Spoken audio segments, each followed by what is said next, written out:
क्या हम आगे बढ़े? आइए दोस्तों बढ़ते हैं हमारे नेक्स्ट चैप्टर की तरफ। दोस्तों एक काम करो, अपने दोनों कानों में ऐसे उंगली दे लो कस के बहुत, ताकि तुम्हें कुछ सुनाई ना दे। एक बार करके देखो, करो, कर लिया? ठीक है।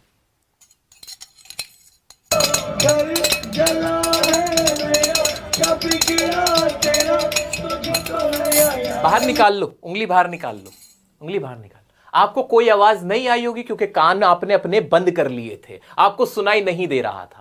अगर मैं आपसे कहूं कि आप इसी हालत में से कान बंद किए ही आपको ऐसा ही ग्लास बजाना है, आपको उसका साउंड निकालना है, या फिर मैं आपसे कहूं कि आपको ऐसे ही कान बंद कर दिए जाएंगे आपके और आपको पियानो बजाना है, आपको गिटार बजाना है, आपको ड्रम बजाना है, क्या आप कर पाओगे?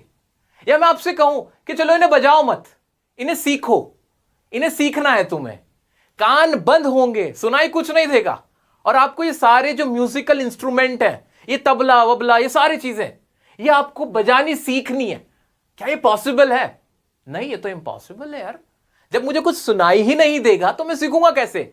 लेकिन एक लड़की थी जो कि बहरी थी, जो कि डेफ थी, जिसे कानों से सुनाई नहीं देता था। 11 साल की उम्र में ही वो बहरी हो चुकी थी, उसको एक नर्व डैमेज हो गया था, उसको प्रॉब्लम हुई और मेडिकली वो डेफ हो गई। पर उसको शौक था क्या? इंस्ट्रूमेंट बजाने का, ऐसे इंस्ट्रूमेंट बजाने का, जैसे पियानो हो गया, जाइलोफोन हो गया, या फिर ड्रम्स हो गए, ये बजाने का शौक था। अब पता है उसने कैसे सीखा? कैसे सीखा? आप हैरान रह जाओगे सुन के। उस लड़की ने अपने शरीर के अंदर ये जो साउंड के वाइब्रेशन आते हैं उनको महसूस करके सीखा। क्या आप यकीन कर सकते हो? सुनाई नहीं दे रहा है, कुछ सुनाई नहीं दे रहा है, जो साउंड चल रहा है धपड़ धपड़ धमड़ धमड़ घमड़ घमड़ बड़बड़ बड़बड़, वो कुछ सुनाई नहीं दे रहा। टन टन टन टन टन टन टन टन टन टन टन, ये कुछ सुनाई नहीं दे रहा है, कान में एक आवाज नहीं आ रही है, लेकिन उनकी जो वाइब्रेशन है वो उसने महसूस की अपने शरीर के अलग अलग हिस्सों में। कभी तो बालों में उसने कुछ महसूस किया, कुछ अपनी स्किन के अंदर महसूस किया, अपनी चीक बोन्स में महसूस करती थी वाइब्रेशन को, अपने अपर बॉडी पार्ट में कुछ महसूस करती थी, अपने लोअर बॉडी पार्ट में कुछ महसूस करती थी, और उन महसूस करने से, उन वाइब्रेशन से वो ये सब कुछ बजाना सीखी। ऐसा सीखी कि दुनिया में इससे बड़ा कोई म्यूजिशियन इंस्ट्रूमेंट प्ले करने वाला ही नहीं बना। ऐसे ऐसे रिकॉर्ड तोड़े उस लड़की ने कि आप सुन के हैरान रह जाओगे। क्या इंटरेस्टेड हो उसकी कहानी जानने में?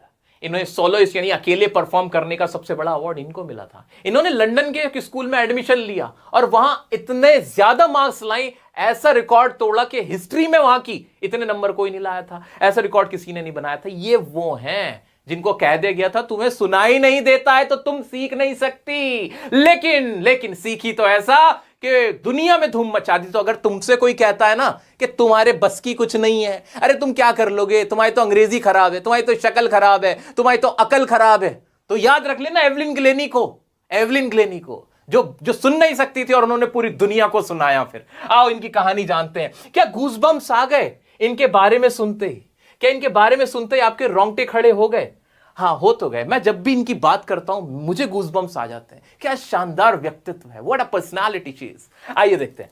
Evelyn Glenny has mastery over 1000 musical instruments. 1 2 3 नहीं। एवलिन ग्लेनी के बारे में अब अलग से तो लिखना है नहीं, ये तो मैंने बता दिया कौन है। शी वाज अ डेफ, और क्या एक परकशनिस्ट है। परकशनिस्ट मतलब जो इंस्ट्रूमेंट बजाते हैं हाथों से, उनको परकशनिस्ट बोलते हैं। ये तो हमें क्लियर ही हो गया।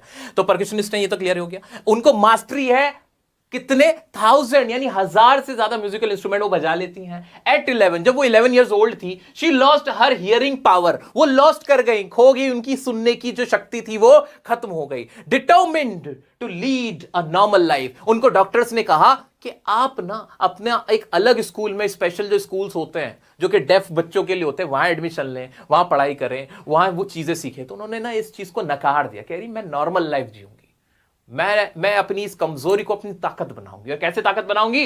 मास्टर परक्यूशनिस्ट रॉन फॉब्स, इनकी लाइफ में इनका बहुत बड़ा रोल था। रॉन फॉब्स ये भी एक परक्यूशनिस्ट थे, वही तबलाकार, वही जो परक्यूशनिस्ट इंस्ट्रूमेंट बजाने वाले लोग हैं वही थे, Ron Forbes. He helped him to feel music not through her ears लिखा हुआ, ईयर्स होगा, ईजीए। She could feel higher drums the waist up and lowered from waist down. जो हाई नोट्स होते थे, जो हाई ड्रम होते थे, जो वो उसको कहां से सुनती थी, वो अपनी जो अपर पार्ट ऑफ बॉडी था उसे वहां महसूस करती थी। और जो लोअर ड्रम्स होते थे, लोअर जो ताल होती थी, उसे कहां से महसूस करती थी, अपने लोअर बॉडी पार्ट से महसूस करती थी। She feels it in the skin, cheek bones and in hair. वो अपने चीक बोन्स में, अपने हेयर में, अपने स्किन में भी वो सारी वाइब्रेशंस को फील करने लगी थी। कानों से नहीं सुनाई देता था।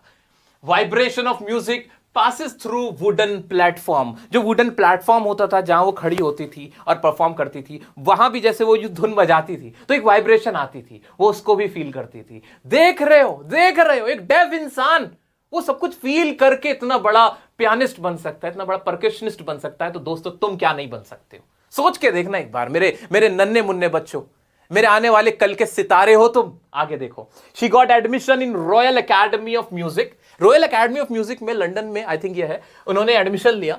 Scored highest marks in the history of academy. Highest marks, वहां की एकेडमी में कभी इतने नंबर किसी के नहीं आए थे, इनके आए। वहां जो म्यूजिक सीखा इन्होंने वहां पे, ठीक है। तो दोस्तों इस कहानी में हमें क्या याद रखना है कि एवलिन कौन थी? एक डेफ मल्टी परकशनिस्ट थी।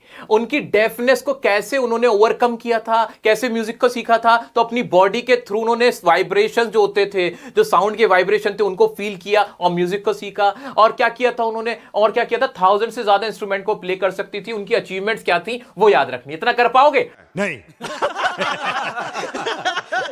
खत्म। बाय बाय, टाटा, गुड बाय, गया।